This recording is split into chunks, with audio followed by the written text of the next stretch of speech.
Good morning, everyone, and welcome to another episode of the Market Snapshot series. Thank you for joining this session. So let's talk about gold. So gold is the one of the most volatile assets in the market to trade, and so far we have had quite an impressive rally since the year started, having seen about 12% in gains since January 1. So today, this morning, we have seen gold break into a new all-time high, and it's becoming more of a reality that gold will most likely head to the $3,000 level.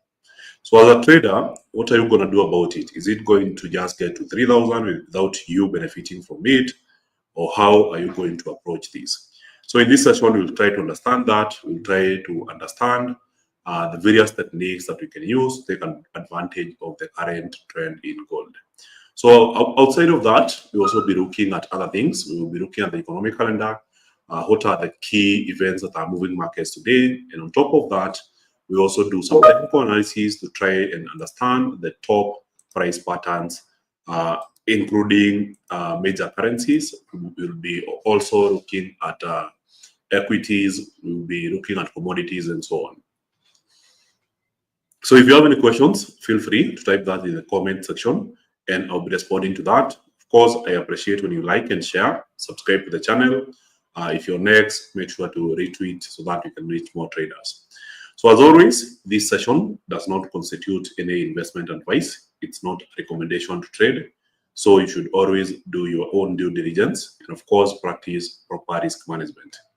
So good morning, Paul Kerry, Robert Kavare, Waridi, Jason, Jackie, can see Eric Wanderi, Thomas Mashoma, Gary Patrick. Thank you guys for joining. So the current article on view is from investing.com website, basically with a title, Gold Prices Hit Record High as Trump Tariffs Fuel Haven Demand. So gold prices rose in the Asian session on Thursday, briefly hitting a record high as safe haven demand was underpinned by US President Donald Trump threatening to impose more trade tariffs. But gains in the yellow metal were stymied by some resilience in the dollar, following hawkish signals from the minutes of the Federal Reserve's January meeting. So spot gold rose 0.3% to 29.40. Of course, it went higher than that, briefly hitting 29.47 an ounce earlier in the session. So gold futures expiring in April were up 0.2% to a level of 29.57. So clearly, what we are seeing with Trump's tariffs, he started with Canada and Mexico as well as China, but then he's looking to expand these tariffs to other sectors of the US economy. So we remember very well he implemented 25% tariffs on all steel and aluminum imports to the US. So now the main thing that he is focusing on, that is next on his line, is what we are referring to as reciprocal tariffs. And this applies especially to countries that charge VAT tax.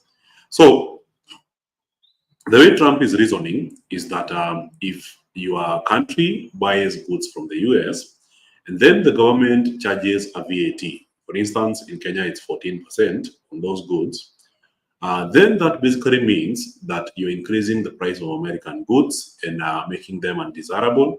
So as a result, American companies get to sell less products in your country, or other products from other economies become cheaper. In that case, they lose their competitive advantage.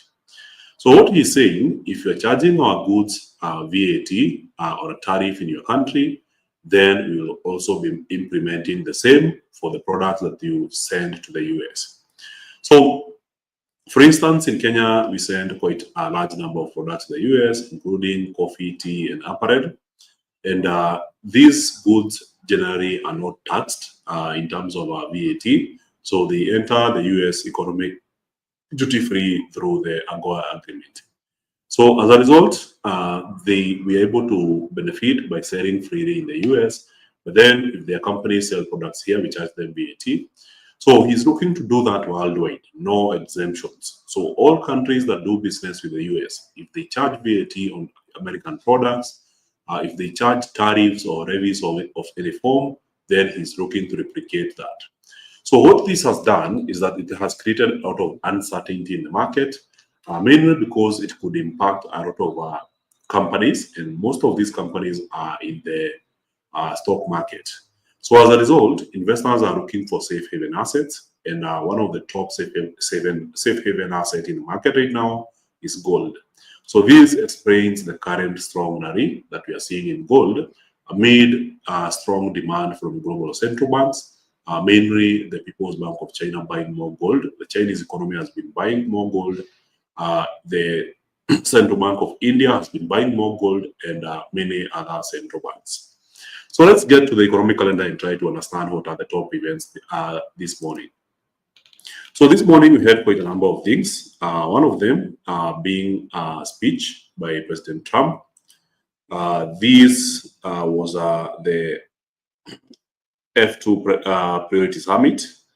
So nothing much has come up besides the tariffs on cars and conductors, chips, which is generally something new, old, and repeated. So he has been mentioning that he'll be implementing tariffs on cars, and this has largely impacted Europe because a lot of Americans tend to like or use European brands. So a majority of the car manufacturers in Europe that have been selling in the US may have to face tariffs, and of course companies selling semiconductors in the US, including the Taiwan Semiconductor Company.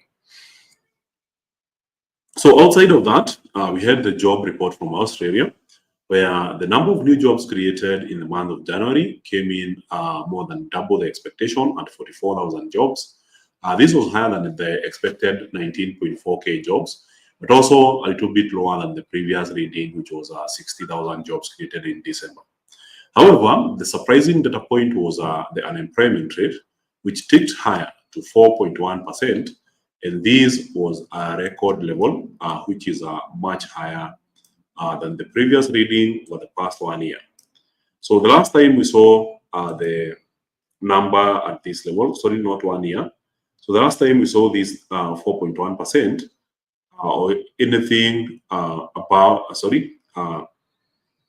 that was basically in the month of November, October last year.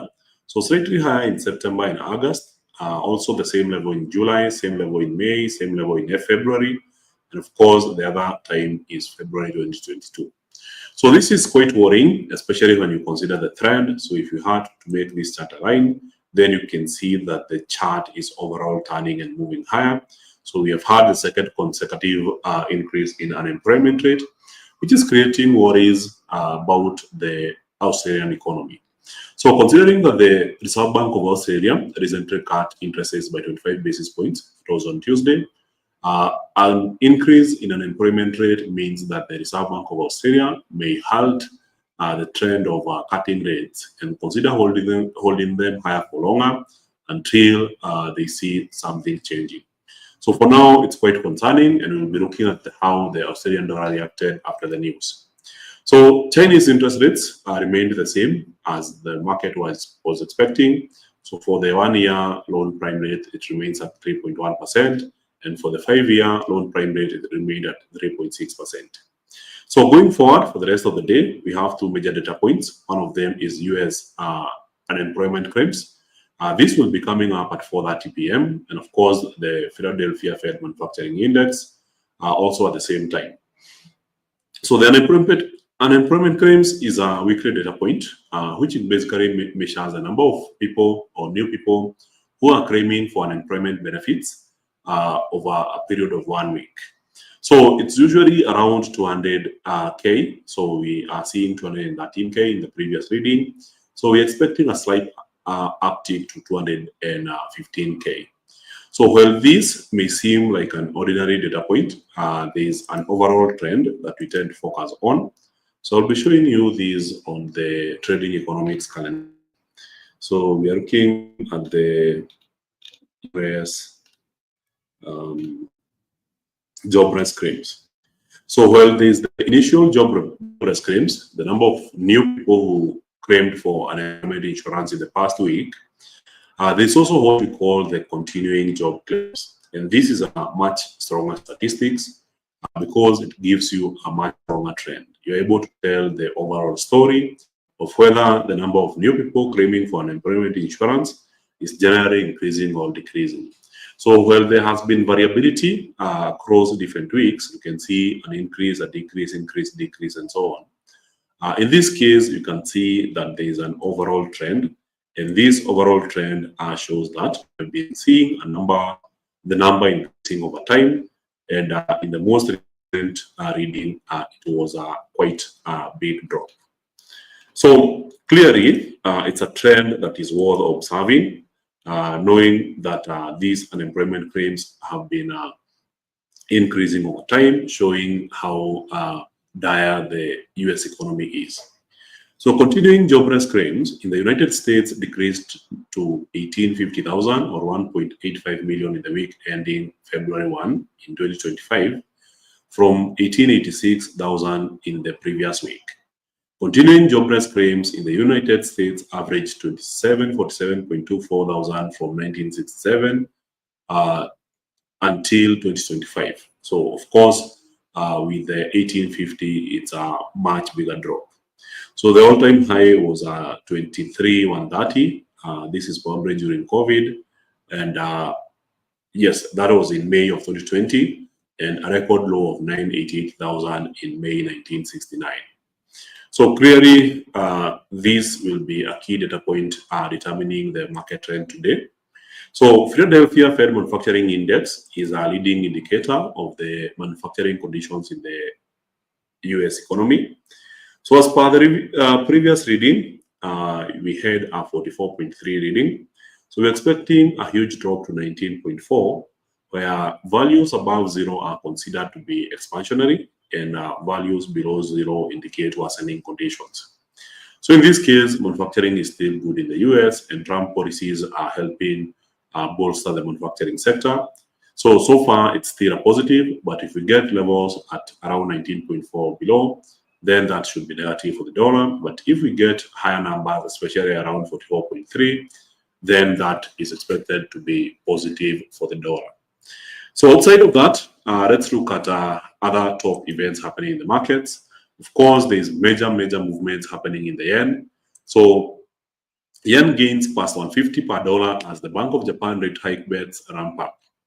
So there's increased positive sentiment that the Bank of Japan will continue hiking interest rates, and this has the overall effect of strengthening the Japanese yen. So you can see from the trend since December last year, the yen has been losing to the dollar as the chart went up. But then somewhere around January, we started seeing the yen strengthening, and we are back to December levels, meaning that year to date, the yen has been gaining against the US dollar. So the yen hit its strongest level against the dollar since beating major currencies performance on Thursday, amid growing speculation that the Bank of Japan will hike rates sooner than later. So Japan's currency climbed as much as 1% to 149.95 against the dollar, a level it hasn't touched since December 9. Government bond yields are also on the rise, with the 10-year benchmark hitting its highest level since 2009. Overnight index swaps are pricing in an 85% chance of a rate hike by the central bank's July meeting, compared with about 70% odds at the start of this month. So clearly, an increase of 15% chance is significant, and investors are bound to bet on that, with a hike now seen as certain as by September. So the central bank's governor, Kazuo Ueda, said on Thursday that he did not discuss rising yields in a meeting with Japanese Prime Minister Shigeru Ishiba. So the BOJ board member, Hajime Takata, also said on Wednesday that it's important to continue considering gradual rate hikes, also noting that Japan's bond yields are moving in line with the market's view of the economy. So clearly, the Japanese yen has been one of the strongest performers since the market opened. And as you can see here in the comparison with other currencies, the Japanese yen is the biggest gainer, being up 0.79% to the dollar. So other currencies doing well is Asian currencies, where the Australian dollar and New Zealand dollar have really gained against the dollar, whereas the Canadian dollar has had the smallest gains against the dollar, with the US dollar being the weakest currency in the market against other currencies. So main reason we are seeing the US dollar being weak is because whenever Trump implements these tariffs, other countries are very quick to negotiate, and these tariffs are halted indefinitely. So in this case, we saw it happening with the suspension of tariffs against Canada and against Mexico. So as a result, we are seeing the US dollar being weak. So on top of that, we have seen record sales in Chinese US Treasury bond holdings, as well as Japanese US Treasury bond holdings. And those are the two biggest buyers of US Treasuries. So remember, when US Treasuries are in demand and the biggest buyers are China and Japan, this creates scarcity in the dollar, and as a result, we tend to see the dollar strengthening. So now that the two biggest buyers are selling, the result is bond yields are moving from the back downwards, and as a result, what we are seeing is a much weaker US dollar. So I'll be looking at other news in the markets this morning. So HeadSafe set to see 8% spending shift at Pentagon. This is big news, especially for Palantir investors. So we know that Palantir is one of the top AI companies that has large defense contracts in the US. So if the defense if the defense budget is set to be cut by 8%, then investors are speculating that Palantir company could be impacted by this. So Defense Secretary Hesget's plan to reduce projected US military spending by 8% over the next 5 years would spare Southwest border enforcement, the Air Force's newest drone program, nuclear weapons modernization, and preparations for a clean audit, according to a new memo he sent to the services. So the Feb 18 memo instructs senior Pentagon leadership, combat commands, defense department agencies, service branches, and civilian agencies to propose 8% cuts to their spending estimates for each of the 5 fiscal years starting with 2026. I will conduct a relook on what has been prepared to date, Hesget wrote, setting a Feb 24 deadline for responses. So that has been a major market mover this morning. So in other news, you'll notice that what Donald Trump had to do with Palantir stock price plunged on Wednesday. So Palantir's shares plunged from their all-time highs Wednesday following a report that Trump administration has directed the Pentagon to make sizable cuts to the US defense budget. So majority of Palantir's revenue comes from contracts from the US defense and other state departments. So if this is bound to be cut by 8%, then the company might be affected. So we'll be looking at final details later in the day. So on other news, Supermicro stock rises for 5th straight session after business update. So this has been one of the best stocks to own since the year started. So Supermicro, I'll just show you this. The performance as of yesterday was 7.97%. And year to date, this company has already returned over 100% returns. So clearly, one of the investors' favorites since the year started. Haven't seen any other company that has hit 100% returns since the year started. So shares of Supermicro notched their 5th straight session of gains Wednesday as momentum continued to build after the company's business update last week. Supermicro shares gained 8% on Wednesday, making the company one of the top performers in the SP 500, just after the stock overtook Palantir Technologies as the best performing SP 500 component this year. Shares have nearly doubled in value since the start of 2025. So during Supermicro's business update last week, the CEO, Charles Liang, said sales could reach $40 billion in 2026, driven by demand for artificial intelligence data center servers. That would represent a 60% growth from the high end of the company's 2025 revenue guidance. So another news, in this case, we're looking at Supermicro and Palantir. So not this one. Looking for one more update here. So from the FOMC meeting minutes, they basically showed that the Fed is in no hurry to cut rates. And the meeting minutes confirmed. So the Federal Reserve's Policy Committee is firmly in wait-and-see mode as inflation has stayed high and President Donald Trump has yet to finalize important economic policies, the most recent meeting minutes show. So from the inflation data that we saw in the previous reading, the US inflation rallied to 3.0%.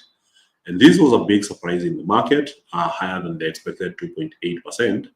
And this means that the Fed will have to take caution since they have been cutting interest rates and now inflation is on the rise again. So on the other hand, the FOMC members were concerned that Trump's policies could lead to an increase in inflation, especially the tariffs policy by implementing major tariffs against other economies, as well as the tax cuts from the fiscal side, which could lead to more money flowing in the US system.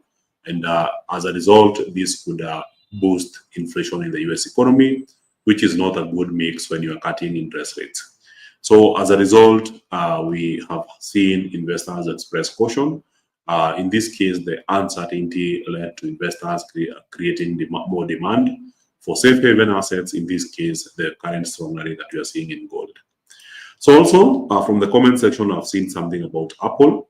So Apple launches a cheaper iPhone 16e with AI capabilities, and this has been some major news. So Apple on Wednesday unveiled the iPhone 16e, a lower cost version of the iPhone 16 that comes equipped with Apple Intelligence tools. So the newest member of the family, teased by CEO Tim Cook on X last week, will start at $600 to become available on Feb 28, and that's cheaper than the iPhone 16's $800 price tag and even pricier Pro Plus and Pro Max models. So the iPhone 16e will include Apple Intelligence features, which Cook said help drive record iPhone upgrades in the company's fiscal first quarter. It's also powered by the same A18 chip found in the iPhone 16.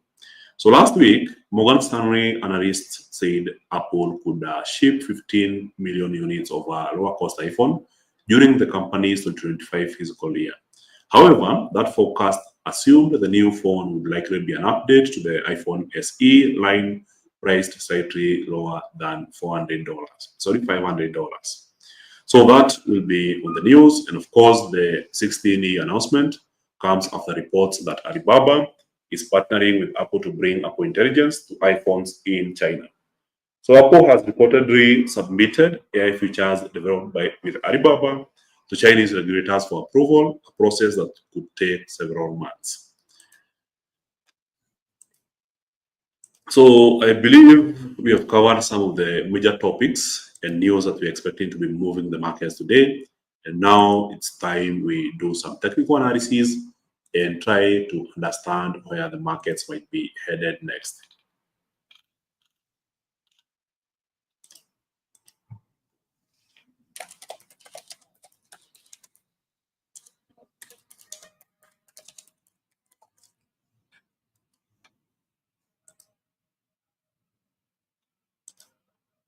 So kind of give me a sec.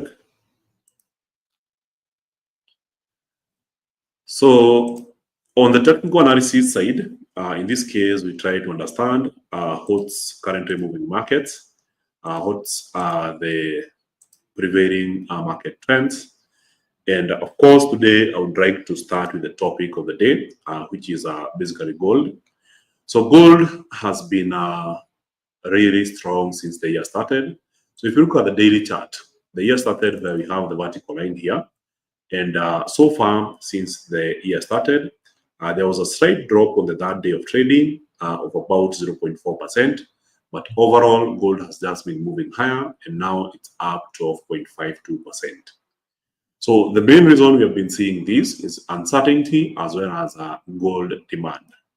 So also another key thing to observe is that since the year started, it's only one time where we have had 2 consecutive days where gold prices have been moving downwards.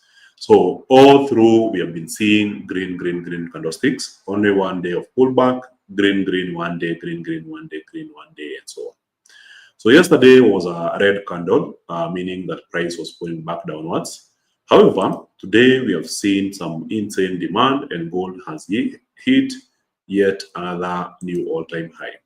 So you'll also notice that just before we started this session, gold had already formed a very interesting shooting star candlestick, which from a technical analysis perspective often represents rejection of higher prices. This is on the 15-minute chart, indicating opportunities to go short.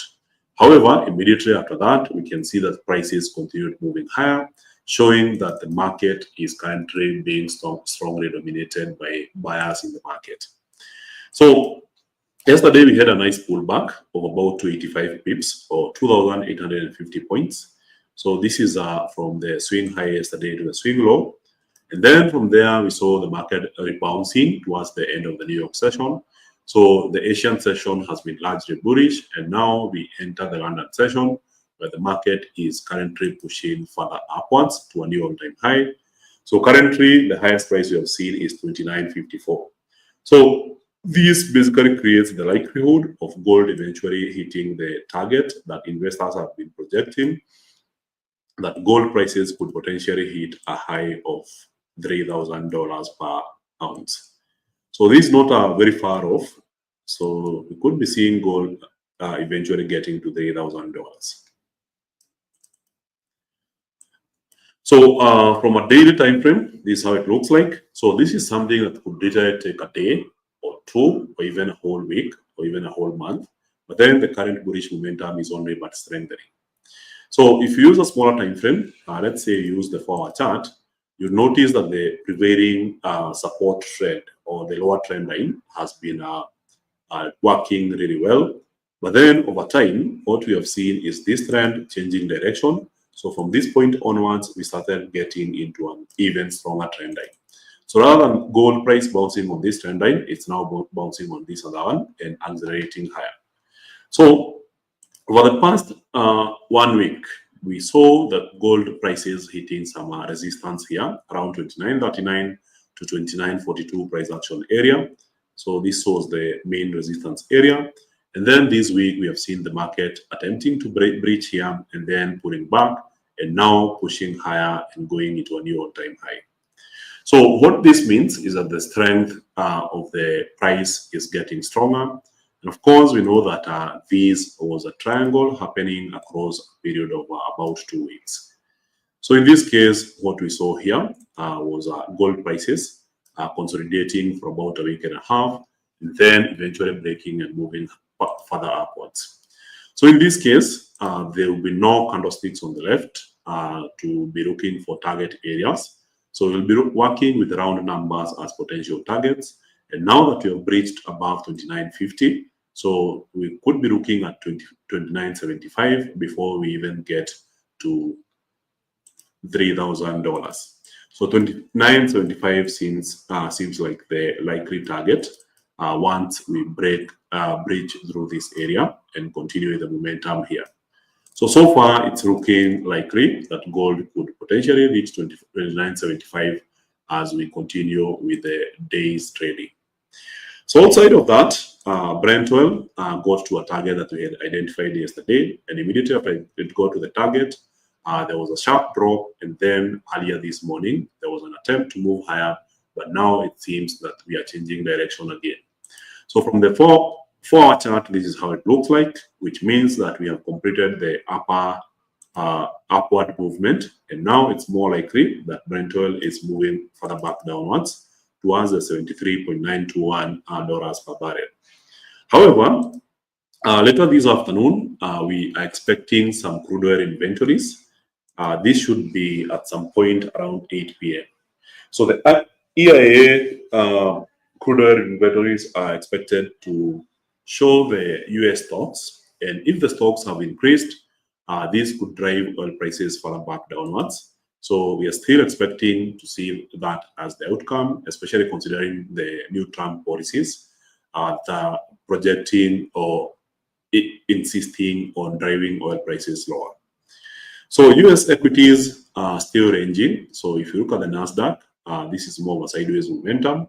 So after hitting a new all-time high earlier this week, we have seen the market enter a range, and now it's just bouncing from the lower side of the range. So we could be seeing the market getting into a bullish momentum in an attempt to retest the previous high. So the Dow Jones, which is also benefiting from Trump's policies, seems to be stuck somewhere in some form of consolidation. And of course, you can see that this has been the prevailing trend line. So it's a market that is more on a sideways momentum. So we can say that the overall price action across this period has been more of a sideways momentum. So we'll be closely watching to see the potential breakout. So the same thing for Russell 2000, it's more of a sideways momentum asset, whereas the SP 500 hit an all-time high yesterday. So now, given what we are seeing with the SP 500, it seems more likely that the market is now trading along this particular trend line here, that acting as the support and of course the resistance following this path. So in this case, we are basically looking at a market that is trading sideways with a slight gradient towards the upside. So in this case, it makes more sense to be looking for buys along the lower trend line, targeting even higher prices. So as for Bitcoin, we managed to bounce off the lower trend line. The prices have been moving as projected, and now we are testing the upper trend line here, which would likely lead to price bouncing and moving back if price remains within pattern, or even a potential breakout from this area here. So we'll be watching this area closely to see if there is a breakout and the market pushes higher towards $99,000 per Bitcoin. So as for the dollar index, yesterday we projected that the market will bounce and rally higher after the FOMC press conference.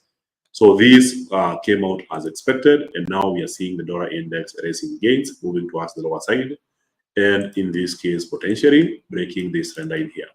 So a break below this area would mean that price drops further back downwards to 106.447.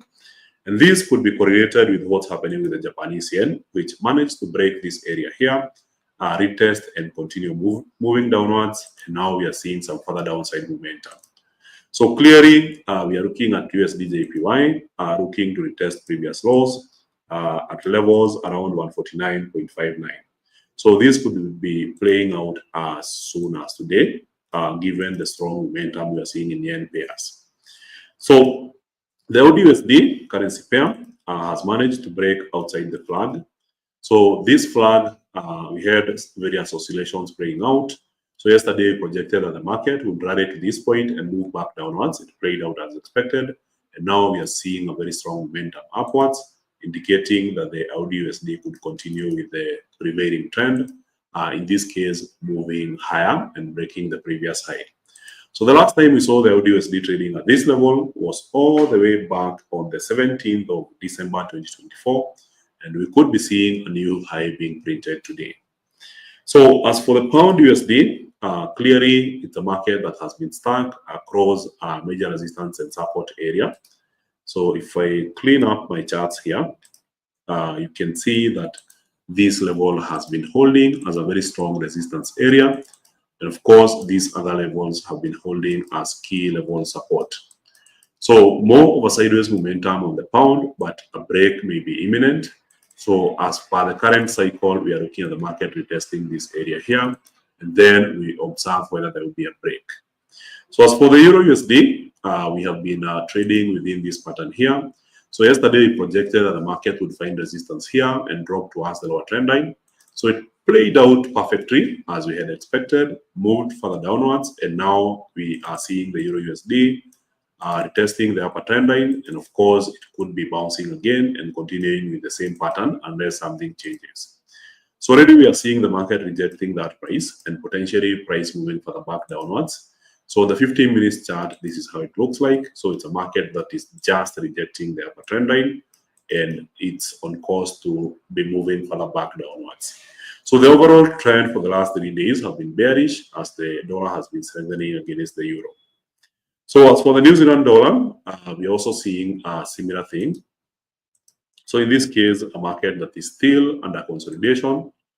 In this case, we are looking at this sequence of highs. And of course, we have had some sequence of lows. And then now it seems more likely that the market is attempting to break above this area here. And if the New Zealand dollar breaks, then we should be expecting to see the market moving higher from this point and getting towards the target here, around 0.575. So as for the dollar trading against the Swiss franc, I think this one we got wrong yesterday. as our projection was that the market would continue to rally and eventually get to 0.91. So yes, the market attempted to push higher and got into a new high for the day, higher than the previous day. But then somehow it lost momentum, and this morning we are seeing a pullback. So the dollar is currently not that strong against the Swiss franc, but at some point, we expect this to be the main swing as the market moves towards the upper trend line.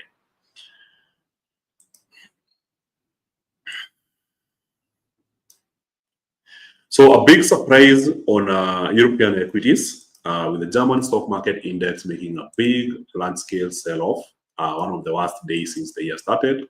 But now we are seeing a slow recovery beginning to shape up as the market had hit a new all-time high yesterday. So for now, we are seeing a slow rise in the German stock market index as it looks to recover from yesterday's losses. So remember, one of the key drivers has been Trump's negotiations of a peace treaty between Russia and Ukraine. And if this goes well, we expect to see a resumption of good business. However, with Trump looking to implement tariffs on the Eurozone, European economies could take a hit. For instance, Germany has some of the top cars, and if they get tariffs from the US, then this is expected to affect their stock market negatively. So we'll be following the story closely, and if there is some form of relief, then the market is expected to recover. However, if Trump insists on implementing tough tariffs on these European countries, then it could materially impact their stock markets. So we have seen it happen with other economies, including the Spanish IBEX. So with the Spanish IBEX, there was a big sell-off since yesterday in the afternoon. We go to this area here, and now in the last 2 hours, we are seeing a strong recovery. So in this case, also a retest of the previous high could be in the books. So the French 40 stock market index has even gapped up in terms of recovery. So also we are seeing the market make a big jump towards the previous high. And of course, we're also seeing a recovery happening in the EU 50 cash index or the Euro Stocks 50. So in this case, potential bounce from this area and a retest of the previous high as the bullish momentum continues. So that's it for the day. I'll be checking on the questions you may have raised, respond to them as we approach the end. So always learning from Kamau every time I listen to his great insights. Thank you, Kiyama.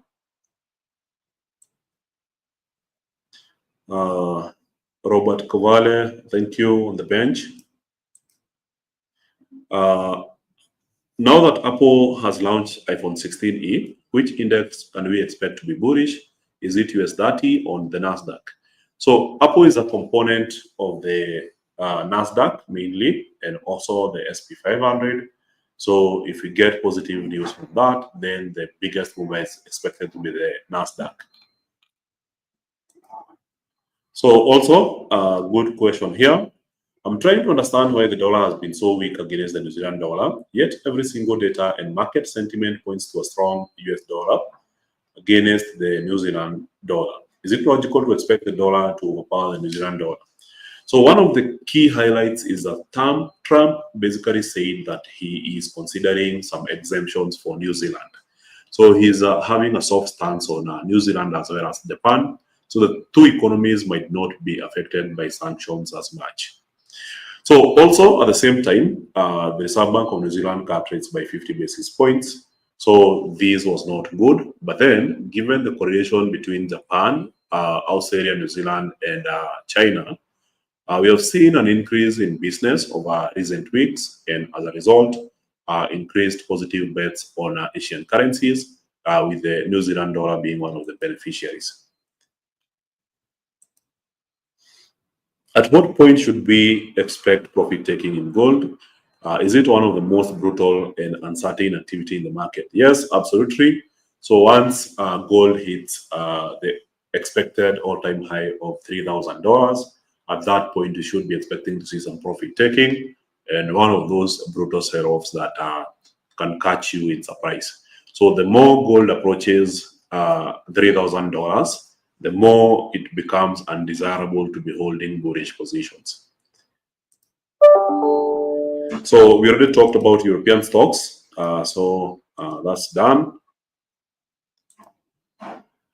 So could silver hit $40 this year based on high precious metals demand? Well, traditionally we have seen a very strong correlation between gold and silver, but now what is driving gold and silver is majorly the risk on risk of sentiment. So this basically implies that silver could be running purely on demand supply cycles, but not these not what we are seeing with gold. So in this case, we are seeing a very strong rally, and clearly silver is attempting to get into a new high. So the previous high was at 34.848. So before we even talk about $40 per ounce of silver, perhaps we should be looking at just the previous high. Now that we have broken above this major resistance, it seems more likely that we could be seeing 34.848. And then from there, we'll start talking about $40 for silver. So eye-opening from Cliff Lister. Thank you. So thank you, everyone. Thank you for your time. I really do appreciate you. If you don't have an account, make sure to check the links in the description below. If you're watching this from X, check the FX Pesa handle. You'll see a link to register for a trading account. So on top of that, we also have a Bullish Banter podcast. The Bullish Banter podcast, this is where we cover quite a large number of topics. So I'll be trying to show you the most recent episode. So I did this with Jesse Ogola, the co-host. We covered the Stargate, what's happening with Trump, the tokens and tariffs. So it's quite an informative session, so you might want to check it out. So also for those who are beginning the trading journey, just go to FX Pesa YouTube channel and then check out the Novice to Pro series, which is a course I developed about 2 years ago. And so far, a lot of traders have benefited from it. So make sure to check it out and share your feedback. So that's all for the day. Enjoy your trading day, and I hope you end the day in profits. So also one great comment here. Thank you. This has been my first attendance and I have loved it. So you're welcome, Eric. These sessions happen every day from Monday to Thursday. Friday, we take a break and the time is always the same. It's at 11 a.m. And if you have any questions, feel free to type those questions at any given time. And we'll be looking to respond to those questions live on the session. So that's it for the day. Enjoy your time.